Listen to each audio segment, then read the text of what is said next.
Perkenalkan, saya Rahma, mahasiswa keperawatan yang akan memberikan penyuluhan pada pagi hari ini. Sebelumnya, untuk nama Bapak, Saya dengan Bapak Ali. baik Bapak Ali, bagaimana pagi hari ini Pak?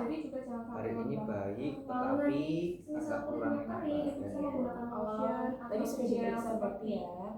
Baik, hari ini saya akan memberikan penyuluhan mengenai diabetes mellitus. Tujuannya supaya mungkin Bapak bisa lebih paham mengenai penyakit diabetes, mulai dari pengertian, kemudian ada jenis-jenis diabetes, sebab, tanda, gejala, kemudian cara untuk mengontrol bagaimana diabetes. Penyuluhan ini kurang lebih 5-10 menit dan mungkin nanti di akhir saya akan memberikan pertanyaan atau refresh mengenai materi penyuluhan ini untuk mengetahui bagaimana pemahaman Bapak selanjutnya. Bapak bersedia? Bersedia, Ibu. Baik, saya mulai ya Bapak ya. Sebelumnya Bapak pernah mendengar soal penyakit diabetes? Pernah, Ibu. Gula darah tinggi. Iya betul. Diabetes itu penyakit metabolik kronis yang disebabkan karena tingginya kadar gula dalam darah. Jadi diabetes mellitus itu dibagi menjadi 3 tipe. Yang pertama ada tipe 1, itu dikarenakan tubuh kekurangan insulin. Kemudian pada tipe 2, tubuh tidak menggunakan insulin secara efektif. Dan yang terakhir ada diabetes gestasional. Ini merupakan diabetes yang diketahui selama kehamilan, jadi terjadi pada ibu hamil. Kemudian dari beberapa jenis diabetes tadi ada 3 ya.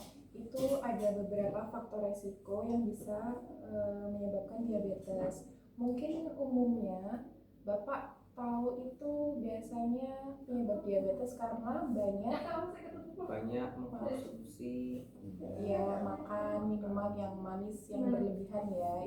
Itu betul, tapi ada beberapa faktor lain.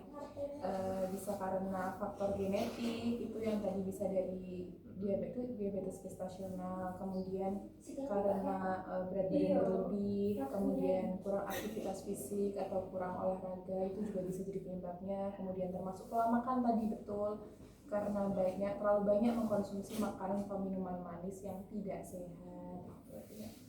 Baik, tadi Bapak sudah mengetahui ya beberapa faktor kemudian jenisnya. Kita masuk ke gejala diabetes. Gejala diabetes itu umumnya itu bisa dilihat sering buang air kecil, kemudian terlalu sering haus yang tidak normal, kemudian sering lapar, penurunan berat badan yang berlebih yang drastis gitu. Kemudian selain itu juga bisa dilihat dari faktor sering kelelahan, kesemutan, penglihatan yang kabur. Mungkin ada dari beberapa gejala yang pernah Bapak rasakan? Ada, Bu, kayak sering buang air kecil. Oh ya. Penurunan berat badan. Oh ya, bisa. Dan yang terakhir itu sering lapar. Oke, sering lapar ya Pak ya.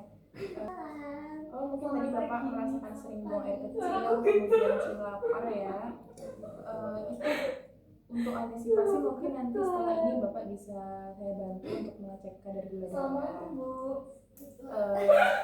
Kemudian karena Bapak tadi sudah merasakan beberapa gejala, menurut Bapak apa yang bisa dilakukan untuk mengontrol diabetes? Yang pertama pemilihan pola makan. Yang kedua itu pemilihan jenis-jenis makanan. Yang ketiga itu mengatur jadwal makan.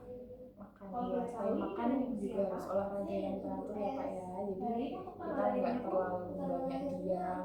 Sebenarnya nggak apa-apa banyak makan atau minum minuman manis asal nggak berlebih dan juga diimbangi dengan olahraga yang teratur sesuai. Kemudian bisa juga minum obat yang anti diabetes itu, tapi harus sesuai dengan anjuran dari tenaga kesehatan.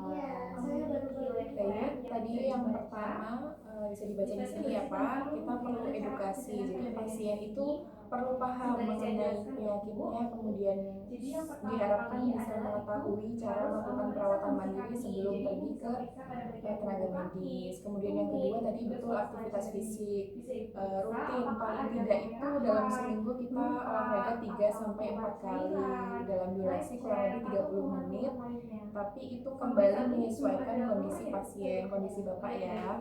Kemudian yang ketiga pola makan, tadi sudah disebutkan untuk menjaga pola makan, memilih jenis makanan, betul memperhatikan jenis dan jumlah makanan, kemudian mengurangi konsumsi makanan dan minuman manis yang berlebihan, karena itu faktor yang menyebabkan diabetes.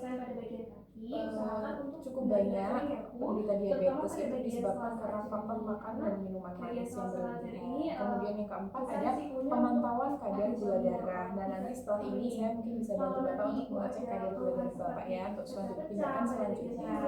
Kemudian bisa ke penggunaan obat anti diabetes. Ini tuh bisa dikonsumsi secara teratur tapi sesuai dengan takaran dan anjuran dari tenaga kesehatan. Baik, sebelum selesai kita lanjutkan sedikit ya. Saya mau bertanya sedikit dari penyuluhan barusan nih. Bapak jadi seenggaknya Bapak tahu nggak sih apa itu diabetes mellitus?